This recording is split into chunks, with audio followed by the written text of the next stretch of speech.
இப்போது இந்த டிசைனில் நான் ஃபஸ்ட்டு என்ன கொடுத்துருக்கேன்னா ஒரு தாமரை மாதிரி ஒரு டிசைன் கொடுத்துருக்கேன். இந்த தாமரை டிசைனில் 1 லைன் சுகர் பீட் கொடுத்துருக்கேன். அடுத்து 1 லைன் வந்து செயின் ஸ்டோன் கொடுத்துட்டு ப்ளூ கலர் செயின் ஸ்டோன் உள்ளே வச்சுருக்கேன்.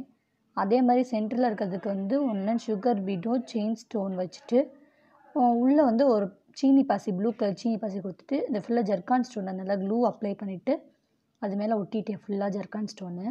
இதே ப்ராசஸை அந்த சைடுக்கும் ரிப்பீட் பண்ணியிருக்கேன். அது கீழே ஒரு ரவுண்டு ஷேப் வருது. அதுக்கு வந்து 1 லைன் சுகர் பீட் கொடுத்துட்டு 1 லைன் ஸ்டோன் செயின் கொடுத்துட்டு அப்புறம் வந்து இந்த ஜர்கான் ஸ்டோன்லேயே ப்ளூ கலர் வந்து ஒட்டியிருக்கேன்.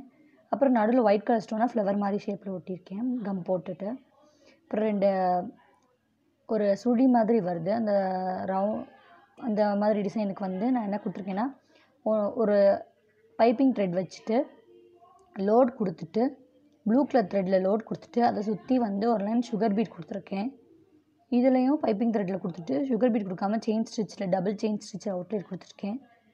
கீழே வந்து 1 லைன் சுகர் பீட் கொடுத்துட்டு அதுக்கப்புறம் ஃபுல்லாக ஜர்கான் ஸ்டோனாக ஒட்டிட்டேன் ஃபுல்லாக. இந்த மயில் டிசைனுக்கு வந்து 1 line sugar bead stone chain அப்புறம் த்ரெட் லோடு அதுக்கப்புறம் ஸ்டோன் செயின் திரும்ப கொடுத்துருக்கேன். உள்ளே வந்து கிளிப் ஸ்டோனுக்கு பதிலாக நான் என்ன கொடுத்துருக்கேன்னா குந்தன் ஸ்டோன்ஸ் வந்து ரொம்ப குட்டியான சைஸ் சின்னதுன்றனால குந்தன் ஸ்டோன் ஒட்டிட்டு அதை சுற்றி நான் என்ன கொடுத்துருக்கேன்னா திரும்ப சுகர் பீட் கொடுத்துருக்கேன். அவ்வளோதான். உள்ளே இருக்க கேப்பில் வந்து பானி ஸ்டிச் கொடுத்துருக்கேன். நெக்லைனுக்கு வந்து சும்மா 1 லைன் வந்து ஜரி ஸ்டிச் கொடுத்துருக்கேன்.